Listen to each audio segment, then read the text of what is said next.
Kelly Chorpening. Here we are. Kelly's role is Programme Director, Fine Art, Painting, Drawing and Printmaking at Camberwell. And her presentation is titled Drawings Agency, Where Less Can Be More. And I'll just get it up on the screen. Hopefully it's on. Here we go. Let's see how it comes up. There you go, we've got there. Oh, and it's just warming up, yeah. Oh, I changed the text from grey to black because it came out better. There we go. Yeah, there we go, it's warming up. Great. Thanks very much. Thank you. So the timer, okay, it's begun. Okay, good. All right. Good afternoon, everybody. So this talk, I wanted to think, this is a talk I give to a first-year group in fine art, and it will be shorter than the expanded version, I hope.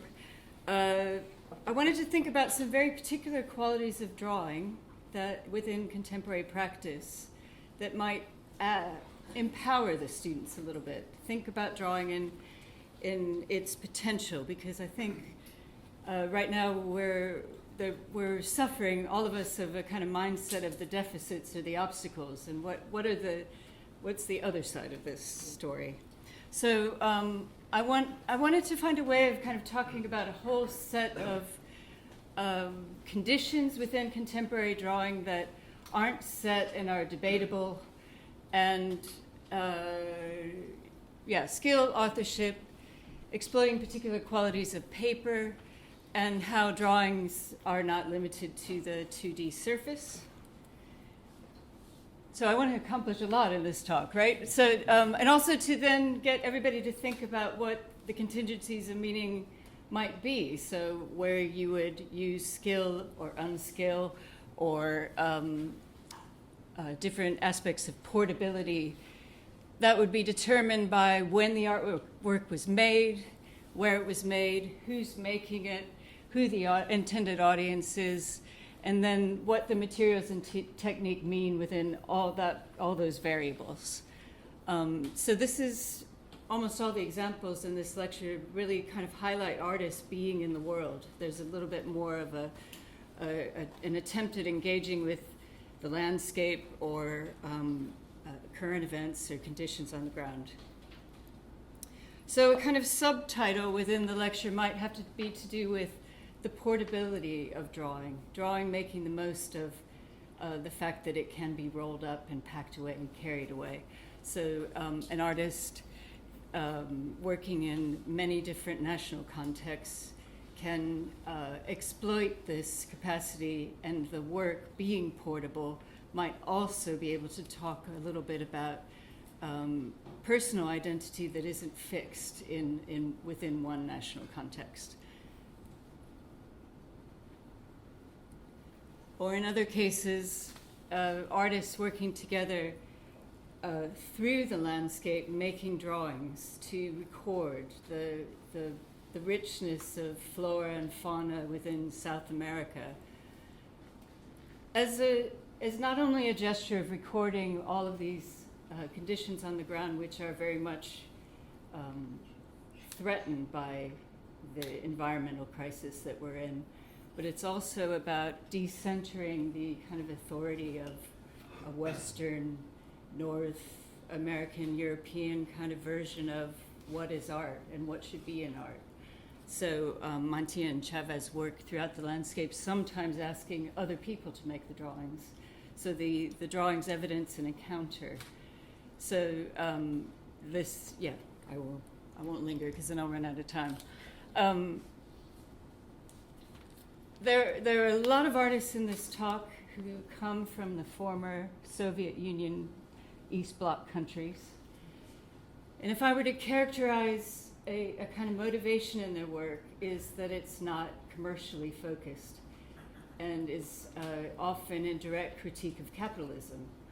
And in my experience and my knowledge of these artists, they're extremely sharp about what the totalitarianism of communism being replaced by another form of totalitarianism that the artist is somehow trying to kind of find expression within. So you see a lot of artists like Dan Perzhowski making work that is painted over when the exhibition finishes.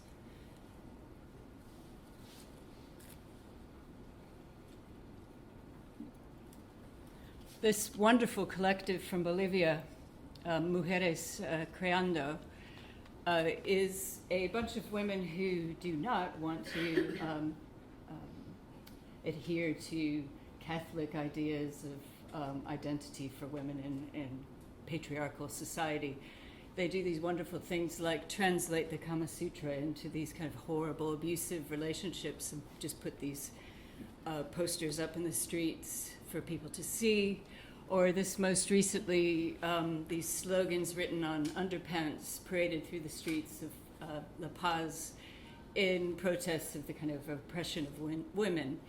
They're meant to be funny and a bit base and tongue-in-cheek, but if you look it up online, you'll see that the police just don't know what to do with them because these horrible underpants and the women with the megaphones are protesting conditions in this particularly vivid, graphic way.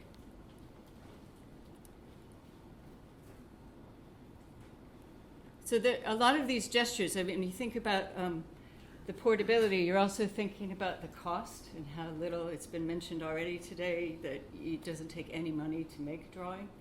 And there's an incredible amount of agency just within that to begin with. And also about it being a democratic medium. I think that keeps coming up today as a really important feature of what drawing's capacity is within some very precarious circumstances that a lot of artists live in. And some of those can be to do with health. Jose Leonilson made this series of very beautiful stitched pieces while in bed as he was dying of AIDS. And the delicacy of the way they're made and the fact that he has this conviction and desire to continue to make the work in the far less than ideal circumstances, I think is that they become these incredibly powerful drawings. Or similarly, the portability of these drawings is, I think, the first out artist from Vietnam making these, I think there's some resemblance to Keith Haring when these were made, but I don't think he was aware of Keith Haring. But a similar kind of gesture of an expression of personal gender identity within a context where this would not be acceptable. You'll notice I'm not saying a lot of these names. It's a real challenge. That's why they're on the screen. So there's the other thing about authorship in drawing and whether the drawing even has to be skillful at all or whether the artist even has to make it. And this is a wonderful piece that is a kind of layering of protest. The Czechoslovakian Radio was, when the invasion in 1968, as a way of kind of thwarting the military, people would turn signs around or just do little subtle things to kind of thwart the effectiveness of the police. And people made these, took bricks and wrapped them in newspaper and drew a radio on them and went out in the streets and claimed to be broadcasting news to people in the streets. And some people had their radios confiscated. So this is a kind of a nod to that by this Hungarian artist, where the visitors to the gallery could come and make their own Czechoslovakian radio. There's another kind of reality for students today is that a lot of people have really dull jobs. And there is a way out if you don't see these things as necessarily an obstacle. This came up, I know a few people in the room would have heard Anna Lovett speak about this piece of work, which the top image is the artist Adrian Piper talking on the telephone, working in a gallery.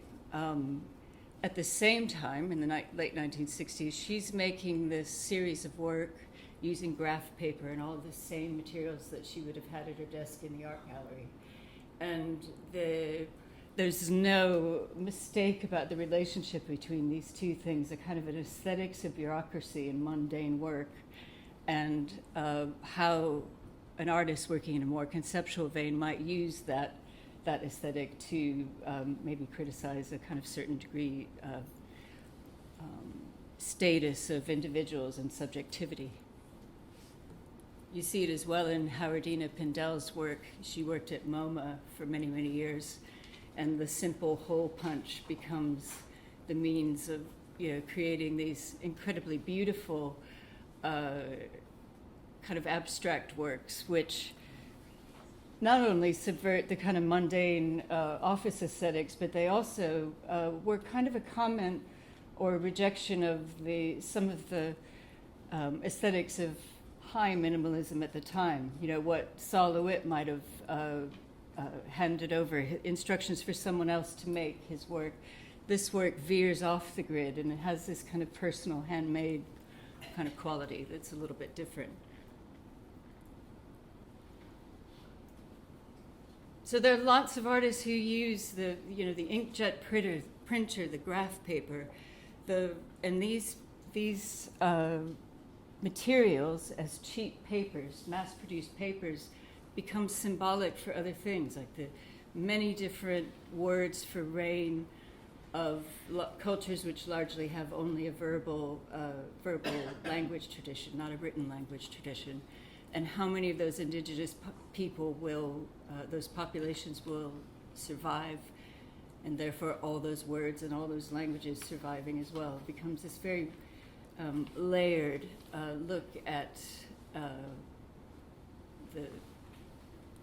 the conditions that are on the ground. Similarly, Monira El Sol uses the yellow Lego pad to draw and write on as she interviews people who are fleeing the Syrian refugee crisis. So those yellow Lego pads are used by lawyers to log the cases. She uses this in a very different way, so the drawing becomes this means of reaching out and communicating with people. So it kind of subverts the legal, the general or the statistical aspect of the crisis and makes it personal. Each and every drawing on that standard paper becomes this very specifically about each person who's undergoing this.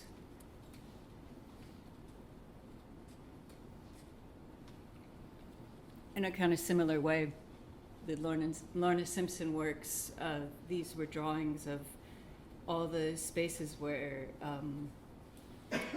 the prisoners in Guantanamo Bay were being tortured and interrogated in illegal ways. And in a way, rather than repeating those horrible images, you draw the simple kind of mechanics of the room, the aesthetic of the space. And within the shape of the grid, you suddenly see a set of relationships where the two chairs of the interrogators escape the grid. The person being interrogated remains within it. And you don't. And once you know the sort of context for these drawings, then that mundane graph paper becomes quite an important tool, conceptually important.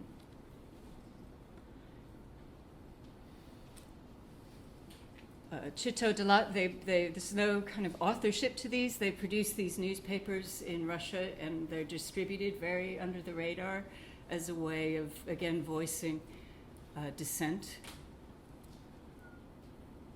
And an artist that I'm particularly interested in is Marina Napushkina from Belarus, who similarly distributes newspapers and engages with the refugee crisis in really interesting ways, where she, in this exhibition, all the notebooks on the table show the individual cases of everyone's attempt to immigrate to different countries in Europe. But on the wall, what she's done is had every refugee write their name, and their name becomes a lithograph print. so that the grid of all the names is not a way of flattening out the crisis into statistics, but instead to see that each name is seen up on the wall as a gesture of I'm here, and that every individual has a story to tell. But it also became a resource so that anyone coming to the gallery could really understand a lot more about the crisis by reading everybody's legal case and at what point they were within a process.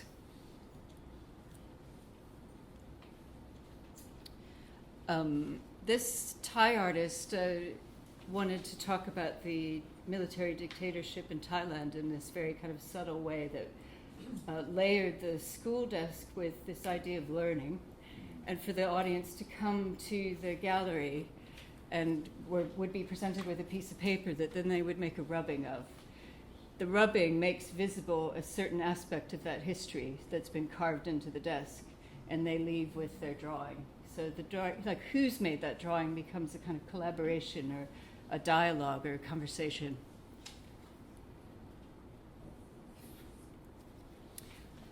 Finally, the last collective I want to mention is the Yong group, who are a group of Chinese artists who are interested in really testing the notions of traditional calligraphy in China, especially its association with the kind of high literati society within China. So they do this by drinking a lot and often asking other people to do the calligraphy who are not trained in calligraphy. So it's often a big event, but there is often also a political kind of statement to be made, such this piece where they had visitors come and handwrite Marx's Das Kapital on these large sheets of rice paper that were then strewn across a football pitch, and in the process of playing the game, the whole text gets completely shredded. So in the context of a lecture that I would give to the students, so by showing them all these examples, I think then in the aftermath of the discussion that we would have afterwards, there's certain questions that we can ask them about what makes a drawing good. Because once you go through all these examples, not all of them are good in the sense of skilled or accurate observations of the world in terms of the objective reality. But there might be other reasons why the drawing has been made in a particular way. So this becomes a debate rather than something that we're nailing down to a definition. Whether it's important for the artist to make the work is something that gets debated, as well as like what determines value. So a lot of the artists in the talk that are really working in opposition to the idea of the commercial value of artwork, or trying to avoid the commercial corruption of art. And so then that becomes another topic that gets discussed. And then finally, as a kind of reminder to everyone in the room, and I hate the idea that this would be a neoliberal rationale, but the reality for all artists is that we have a set of kind of obstacles or difficulties that we all face. And if you think about the problem with time, money, space, opportunity, and the health that you need to be creative, you see in the examples in this slide show examples of people being able to operate within very precarious conditions, less than ideal, or with needing very little money in order to make work, and still being able to respond to the world, reach new audiences, and reach out and kind of converse with other people. So that is my talk. Thank you.